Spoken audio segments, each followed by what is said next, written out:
partono dei video che raccontano proprio questa chiesa e la sua storia, la storia del contesto. È un progetto che è come dire, la tappa finale di un percorso di valorizzazione legato al PNRR. In questo caso si tratta di un progetto di rigenerazione di piccoli siti culturali, patrimonio culturale, religioso e rurale. Quindi questo è proprio un piccolo sito culturale, un patrimonio culturale che ha valore sia religioso che rurale. Ecco, allora spieghiamo appunto, perché in tanti ce l'avete chiesto in questi giorni, come funziona questa cosa delle cartine. Allora voi potrete trovare appunto in parrocchia, in alcuni luoghi, queste cartine che sono delle cartine cartacee, quella che ha Silvia in mano in questo momento. E poi col vostro cellulare andate ad inquadrare le foto che sono presenti all'interno di questa cartina e vi si aprono dei piccoli spezzoni di video in cui ci sarà sempre Silvia che vi racconterà alcuni aspetti, alcuni dettagli specifici di alcuni argomenti riguardanti in questo caso la chiesa di San Giorgio. Ecco, quindi questa è la modalità. Dopodiché per voi telespettatori della Tenda TV, così in anteprima, comodamente sul vostro divano, tra qualche istante potrete vedere il documentario completo con il racconto della chiesa di San Giorgio. Ci diceva che ci troviamo nella zona di Formeniga. Anche qui sfido i vittoriesi, chissà quanti vittoriesi erano a conoscenza di questa piccola chiesetta, quali sono le sue caratteristiche, che cosa vedremo tra poco nel video. Allora, nel video sono montati appunto gli 8 video che compongono la presentazione di questa chiesa. Allora, innanzitutto si parla del contesto, ma dal punto di vista storico, quindi questa chiesa dedicata a un santo molto antico, San Giorgio, è un cosiddetto megalomartire, nel senso che la sua devozione è condivisa sia dal mondo cattolico, ortodosso, e anche ha delle narrazioni e una presenza anche nel mondo islamico. Un santo molto antico. Bene, quando noi troviamo dei santi molto antichi, dobbiamo sempre chiederci se questo si accompagna anche alla fondazione dell'edificio, quindi l'antichità del nome corrisponde all'antichità del sito. Questo aspetto in questo caso è assolutamente certo. Siamo in presenza di una chiesa sicuramente antecedente all'anno 1000 e questo viene documentato dalla tessitura muraria, dalla posizione, ma soprattutto questo fa parte di una sorta, la chiamerei costellazione, di siti che ricordano santi molto antichi. Dobbiamo ricordare che, come lo vedrete poi meglio spiegato nel video, adesso sarò molto veloce, quando cade l'impero romano cade anche la frequentazione delle grandi strade romane che avevano caratterizzato proprio la vita dell'impero romano, no? E la viabilità si sposta in altri luoghi, quindi in luoghi più rialzati, strade più incerte, strade meno sicure per certi aspetti, per la viabilità, però danno altre sicurezze. Lungo queste strade, che sono le strade sui crinali delle colline, sulla pedemontana, noi troviamo uno dopo l'altro santi davvero molto antichi, San Pancrazio a Formeniga, ma appunto San Giorgio, ma poi possiamo trovare Santa Cecilia, che ne so, a Val di Montaner, San Daniele a Carpesica, tutta la nostra zona, l'area pedemontana. Perché? Perché lungo le strade passano le persone, passano le merci, hanno funzioni commerciali, hanno funzioni di tanti tipi, ma passano anche le idee e tra le idee ci sono anche le nuove devozioni del cristianesimo. Quindi queste chiese molto dedicate a santi molto antichi, molto spesso, non si può dire in assoluto, ma davvero molto spesso, hanno anche delle fondazioni molto antiche. Quindi andremo ad analizzare questo aspetto, poi andremo ad analizzare il fatto che tutto il nostro territorio si caratterizza per la presenza di affreschi. Abbiamo testimonianze piccole ma che partono dal 200. Sono piccoli frammenti, è come avere i pezzettini di un puzzle, no, che sono slegati l'uno dall'altro, ma poi man mano che ne troviamo altri, cominciano a darci un'idea, a comporre un disegno. Quindi affreschi che sono, in questa chiesa troviamo affreschi che sono del 200, poi sovrapposti quelli del 300 e poi sovrapposti quelli della metà del 400. Ma non è una cosa unica della chiesa di San Giorgio di Manzana, questo lo troviamo in tutto il territorio. Faccio solo un'ultima precisazione. Quando dopo la Prima Guerra Mondiale le nostre chiese lungo tutto il Piave, da destra o sinistra Piave, sono state ricostruite e quindi si è dovuto pensare anche ad nuove decorazioni, in moltissimi casi si è tornati sull'affresco. Si è pensato che quello fosse davvero un elemento identitario ed era vero, e quindi noi abbiamo chiese degli anni 20 del Novecento, degli anni 30 ricostruite che hanno affreschi importanti. Pensiamo a Cadorin che dipinge in tutta l'area del quartier del Piave. Ecco, quindi possiamo dire, quindi partiremo da Formeniga, faremo un po' un inquadramento generale di quello che è il contesto, per poi passare alla visione e alla visita, proprio entreremo fisicamente in questa piccola chiesetta, e poi Silvia andrà nel dettaglio a raccontarci appunto questi cicli di affreschi che sono presenti all'interno di questa chiesa. Anche in questo caso chi dobbiamo ringraziare per la realizzazione di questi video? Allora, per la realizzazione in questo caso, oltre evidentemente a chi sta di fronte a me, quindi Federico Campodall'Orto, che ha fatto le riprese, qui anche in questo caso il restauro è stato voluto dalla parrocchia di Formeniga, ma è stato curato dall'architetto Susanna Masette, e i restauri degli affreschi, che però sono ancora da terminare, quindi noi fotografiamo una situazione che magari nel tempo migliorerà, e dopo voglio dire due cose su questo aspetto.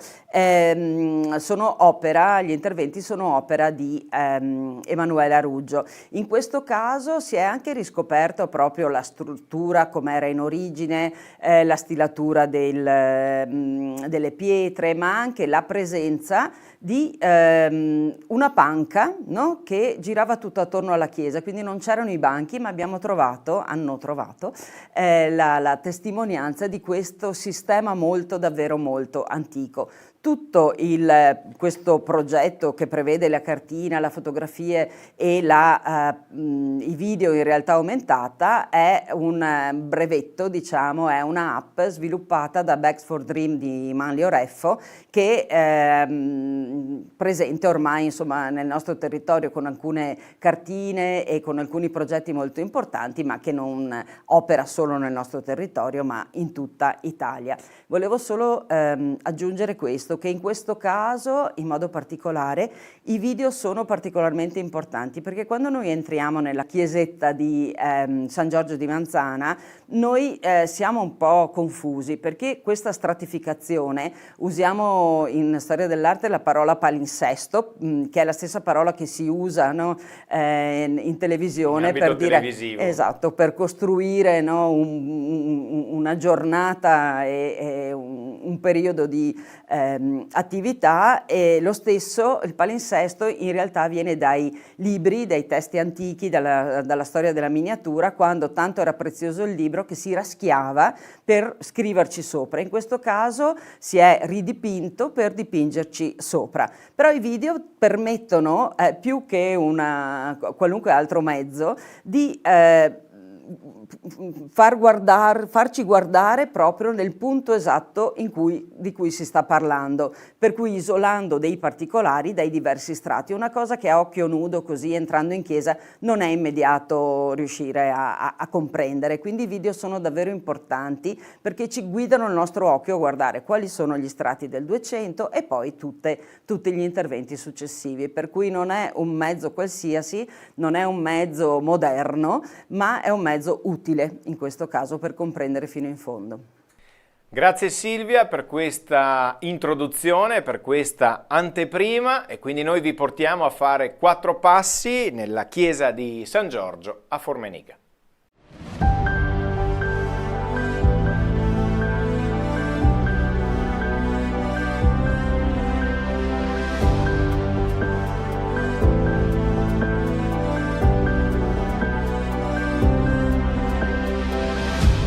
Lunghe cordonate collinari si allineano in direzione est-ovest ai piedi delle prealpi.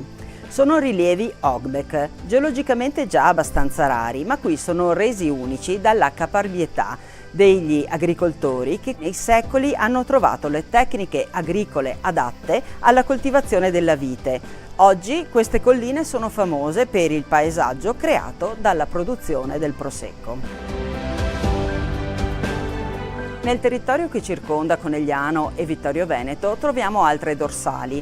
Queste si dispongono in direzione nord-sud e digradano lentamente verso la pianura. Il momento in cui questo territorio, che è stato abitato fin dall'antichità, trova una sua unità, trova una sua caratterizzazione, è intorno all'anno 1000. In questo periodo si sviluppa una nuova viabilità, nascono dei piccoli borghi che si radunano intorno ad una chiesa o ad un segno del sacro. Questi segni del sacro, ampliati, modificati, sono ancora presenti in questo territorio. Caratterizzano sia le dorsali sia i fianchi meridionali delle prealpi.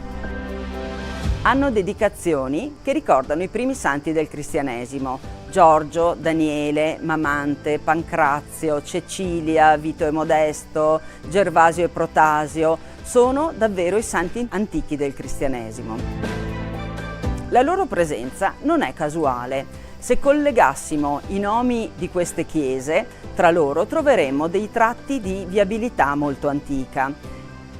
Con la caduta dell'impero romano, siamo alla fine del V secolo, decadono anche quei valori, quegli elementi identitari dell'impero. Innanzitutto la presenza militare, ma poi tra tutte la manutenzione delle strade che via via vengono abbandonate. Proprio le strade, anche quelle che si dipartivano dalla Postumia, la grande arteria che collegava Aquileia con Genova, perdono la loro importanza.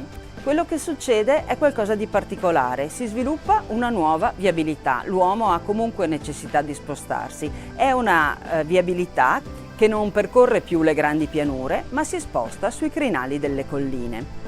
E su queste nuove strade passano nuovi eserciti, passano le merci, passano le persone e con loro le idee, e tra queste idee anche le nuove devozioni del cristianesimo.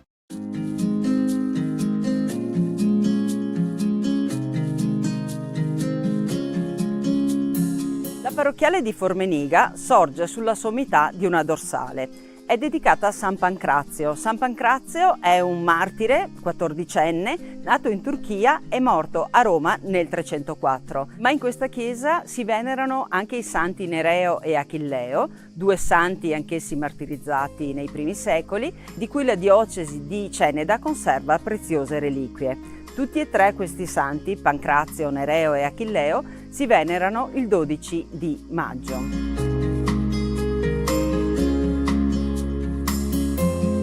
Una chiesa a Formeniga è documentata dalla metà del 300, ma la sua origine è sicuramente molto più antica. L'edificio si presenta oggi in solide forme ottocentesche. Venne eretto infatti dopo il terremoto del 1873 che molta distruzione ha portato nel territorio.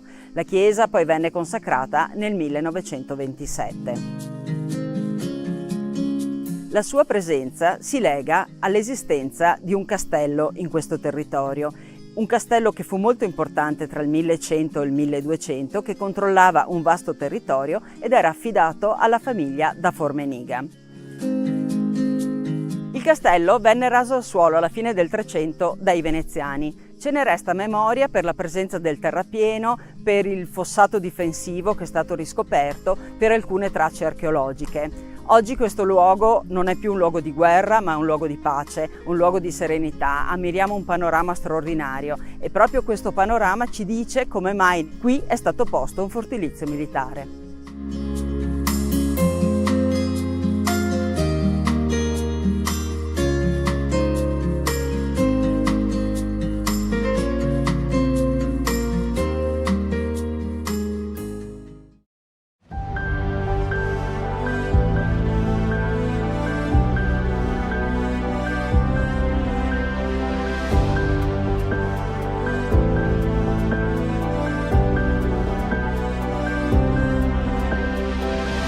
Il primo documento che attesta l'esistenza di questa chiesa di Manzana risale al 1345. La chiesa sorge sul territorio dell'antica pieve di San Pietro di Feletto, che però è attestata nel 1124, e risulta dipendente dalla chiesa di San Pancrazio di Formeniga, che sorge poco lontano. Sono i ritrovamenti archeologici, l'osservazione della tessitura muraria e la presenza degli affreschi che in realtà riescono a farci datare la chiesa poco dopo l'anno 1000. Nel 1100 viene sopraelevata e l'osservazione della cesura della tessitura muraria ci mostra che l'abside è stato aggiunto intorno al 1200.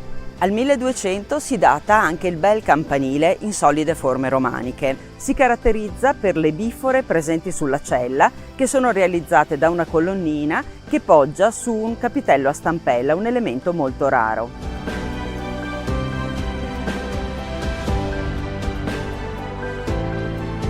Una cesura sul pavimento ben visibile ci dichiara che la chiesa è stata allungata. Un ampliamento è sempre la manifestazione di una chiesa che cresce, che è frequentata, che ha una sua vita pastorale. Questo allungamento è stato reso possibile dalla creazione di un terrapieno fatto di materiale vario, ma all'interno del quale sono stati anche trovati parecchi frammenti dipinti.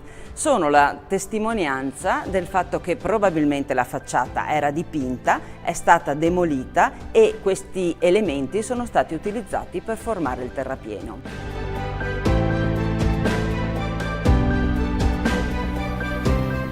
Vero tesoro di questa chiesa sono gli affreschi. Qui troviamo ben 3 strati sovrapposti, dalla fine del 200 alla metà del 400, ma poi altri interventi sono stati fatti nel 700 e anche nel 900. Ad un certo punto della storia gli affreschi sono stati ricoperti. Quale ne sia stata la ragione, la necessità, non lo sappiamo, cambiamento del gusto o forse le pestilenze. Fatto sta che per secoli poi questi affreschi non sono stati visibili. Bisogna aspettare il 1982, quando questi affreschi vengono pian piano scoperti. Da quel punto in poi la chiesa viene studiata, viene apprezzata e ancora adesso sono in atto dei lavori per renderla fruibile e soprattutto per renderla più conosciuta al grande pubblico. Nel 1982 si toglie l'altare che era collocato nell'abside e lo si porta nella chiesa di Formeniga. Vengono tolti gli intonaci ammalorati e si scoprono gli affreschi. Da quel momento il percorso di studio intorno a questa chiesa diventa sempre più importante. Si scopre, ad esempio, che la chiesa non è mai stata intonacata se non in corrispondenza delle immagini affrescate o dipinte o delle croci di consacrazione. Le murature interne sono faccia a vista e ogni pietra è stata stilata, cioè è stata contornata con uno stilo per creare un motivo geometrico. Nel corso del Novecento sono stati qui collocati i banchi per una maggiore comodità dei fedeli che partecipavano alle messe in questo luogo, ma in origine dobbiamo ricordare che questa chiesa era dotata probabilmente di una panca perimetrale secondo un modello di chiese diffuso, testimoniato ancora in area friulana. Oggi questa chiesa è stata restaurata, vuole essere valorizzata, vuole diventare un elemento imprescindibile della bellezza di questo paesaggio, fatto di colline, di vigneti, ma anche di questi luoghi di culto molto antichi.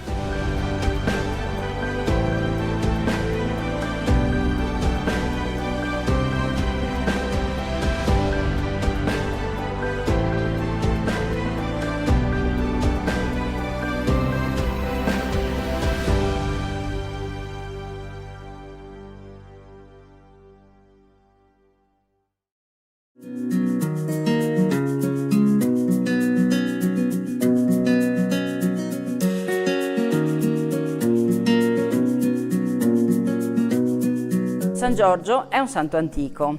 Era nato a Lod, l'attuale Lidda, vicino a Tel Aviv in Israele, e sulla sua tomba è stata costruita una delle più antiche basiliche, quindi una basilica costantiniana. Reliquie preziose del suo corpo sono presenti a Roma nella chiesa di San Giorgio al Velabro. San Giorgio, il cui nome significa agricoltore o forse ancor meglio apicoltore, è nato nel 289 ed è stato martirizzato nel 304, all'epoca dell'imperatore Diocleziano, questo imperatore illirico che ricordiamo per le sue persecuzioni molto crudeli. San Giorgio è un santo militare e la sua narrazione è molto antica, risale al 496 e questo già è un'indicazione dell'importanza di questo santo. È un cosiddetto megalomartire, cioè un santo che è riconosciuto sia dalla Chiesa d'Occidente che da quella d'Oriente e anche ha una narrazione, una trattazione anche nel mondo islamico. A lui sono dedicate tantissime chiese anche in questo territorio. È un santo straordinario della tradizione cristiana. Straordinario perché sono incredibili le sue azioni in vita, le fasi del martirio e anche i miracoli dopo la morte. San Giorgio è simbolo di Cristo, che sconfigge il male e sconfigge la morte. Rappresenta anche in modo molto concreto il versetto 13 del Salmo 91 che dice: sconfiggerai leoni e draghi.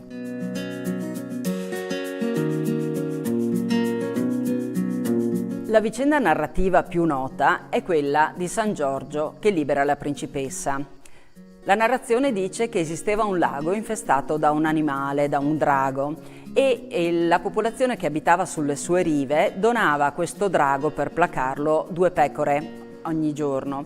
Scarseggiando le pecore hanno cominciato ad estrarre a sorte anche dei giovani da sacrificare, finché un giorno viene estratta la figlia del re. Ovviamente il re cerca in ogni modo di sottrarre la figlia a questo destino, ma poi, come esempio di giustizia, deve accettare che la figlia venga sacrificata. Ecco il miracolo. Arriva in quel momento San Giorgio che capisce la situazione e colpisce fortemente il drago. Chiede però alla popolazione di quel paese di convertirsi e dopo che tutto il popolo si è battezzato, solo allora San Giorgio uccide il drago. L'idea del cavaliere coraggioso che sconfigge il male è molto antica, ricorrente e fondante nelle civiltà del Mediterraneo e del vicino Oriente. Noi abbiamo testimonianza di Horus che sconfigge Set in forma di coccodrillo, poi Salomone a cavallo sconfigge i demoni. Altra citazione molto antica è quella di Perseo che sconfigge il male rappresentato da Medusa e lo fa per salvare Andromaca. Anche in questa chiesa l'immagine di San Giorgio è presente attraverso questa scena narrativa. Ben 2 sono gli affreschi che la rappresentano, uno è databile all'ultimo quarto del 200, l'altro alla metà del 400. Entrambe le scene sono frammentarie. Riconosciamo il drago nella porzione più antica e il cavaliere che emerge dalla porzione più moderna. 2 scene sovrapposte in 2 epoche diverse ma con lo stesso soggetto, perché questa è la chiesa dedicata a San Giorgio, il cavaliere che sconfigge il male.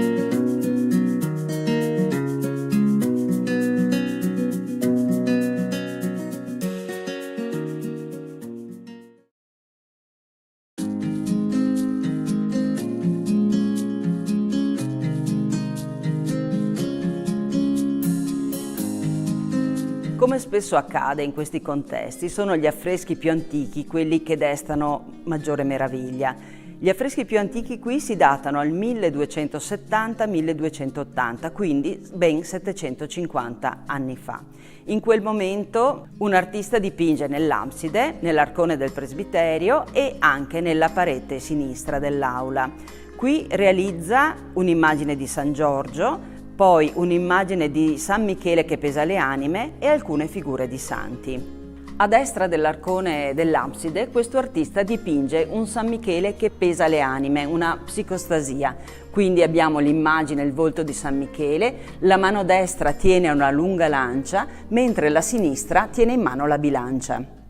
All'interno dell'abside troviamo alcune figure. La prima che notiamo è l'immagine di una santa. Il volto è quasi scomparso, ma riconosciamo i tratti del suo abito. Innanzitutto uno scollo molto importante, stretto, ornato di pelliccia, e questo essere un collo stretto ci dice che quest'opera è stata realizzata prima della rivoluzione della moda di inizio 300, quando poi notiamo sempre gli scolli molto larghi che vanno quasi da spalla a spalla. Interessantissimo è l'abito, i suoi colori, ma soprattutto il fatto che è foderato di pelliccia di vaio, cioè il pelame dell'ermellino con le sue codine nere che dava un senso di assoluta eleganza a quest'opera.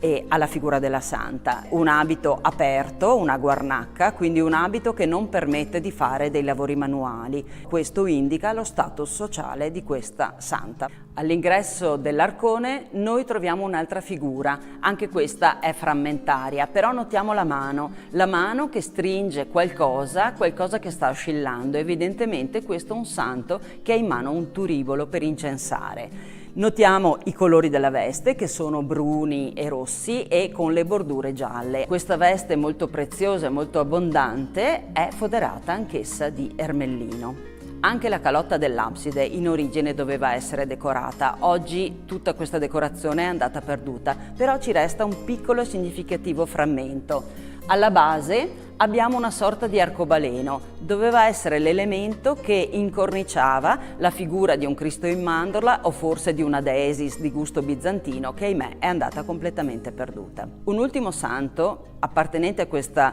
teoria di santi duecentesca, è presente all'estrema destra del tamburo. Indossa una veste bruna e sopra un prezioso mantello blu. Il volto è frammentario. Sono dei piccoli segni, però sono segni che sono molto espressivi. Gli occhi sono segnati con un solo puntino, però è un puntino che ci dà l'idea di una gioia, di una felicità.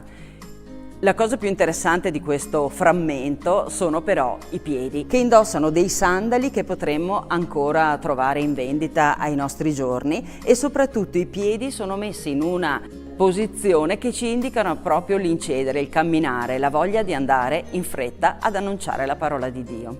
L'ultimo frammento duecentesco riguarda proprio la figura di San Giorgio. Ahimè è molto frammentario, ma è importante averlo trovato perché ci attesta la dedicazione originaria di questa chiesa, che quindi nel 1200 si decide di fare un'immagine narrativa di San Giorgio che uccide il drago. Di fronte a questi palinsesti così complessi, con strati sovrapposti così numerosi, il dubbio di chi qui viene per un restauro è quello di sapere dove fermarsi, cosa salvare o cosa poter sacrificare. In questo caso è stata fatta la scelta di mantenere tutto, di non perdere niente, di conservare al massimo la lettura di ogni strato. Un'ultima annotazione tecnica: questi dipinti duecenteschi non sono degli affreschi, ma sono delle pitture fatte direttamente sullo scialbo di calce, su una superficie bianca che doveva essere in origine davvero fulgente.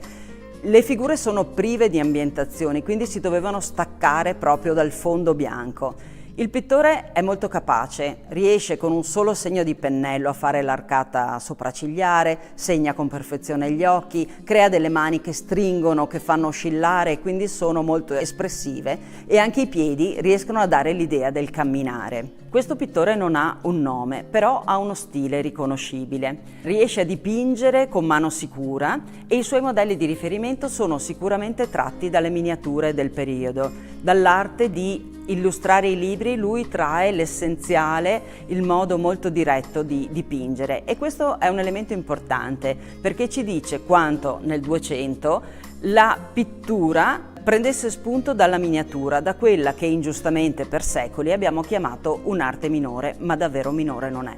La scoperta di siti come questo, di cicli di affreschi duecenteschi, non è così rara nel territorio.